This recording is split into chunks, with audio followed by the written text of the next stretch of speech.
Hi, I'm Bruce Arnold, and I want to talk to you a little bit about my new course called Hearing Chord Progressions. This is a massive course, and it can do a lot of things for you, so let's go through some of the things that it will help you with.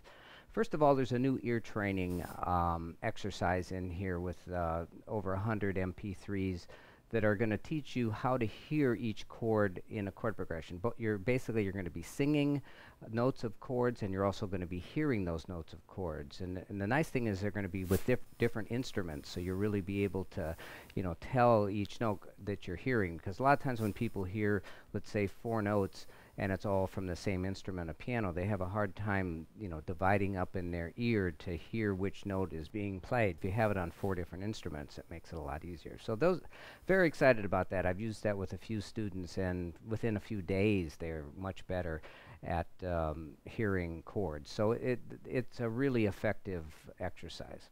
Secondly, it's also for this course is also for anyone who plays an instrument, because there's about 1,100 pages of different exercises that you can go through to learn the sound of different chords. I'm using 11 different chord types in this course, so you're really going to go through and learn 11 different 7th chords through that are based on all 12 degrees of a scale. So it's, you're not going to do this in a week, but it will help you, first of all, just to find out both on your playing ability and on your listening and singing ability, which of those 11 chords you're having problems with at which degrees, which is cool, because you go through and you may find, oh, I'm not having any problem hearing D minor or G7, but if I'm trying to hear a minor chord up a half step from the key center, I'm really having a problem.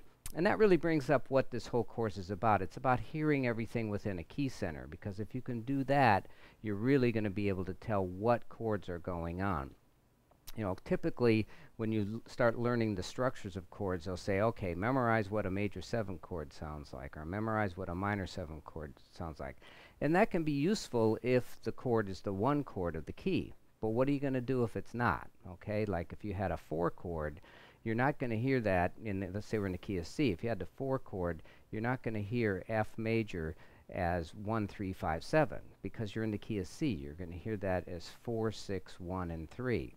And that's really the core idea of this course, is to get you to understand how you're hearing music, and also make you understand that you need to think the way you hear. So if you're hearing that F major 7 as the 4 chord, you need to be thinking of it as 4, 6, 1, and 3, not as 1, 3, 5, and 7, which will also affect how you're soloing over something. For instance, if we had an F7 in the key of C, all right? Now let's say we started with a C chord, and now we're going to improvise with the C scale. Now we're going to an F dominant, and we're hearing that in the key of C.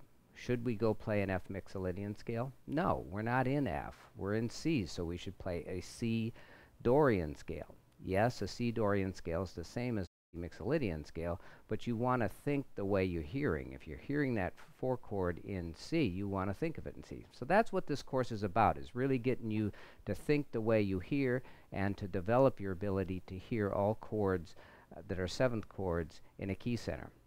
So join me. I think you're going to find this to be an exciting course, and it's really going to change the way you hear music.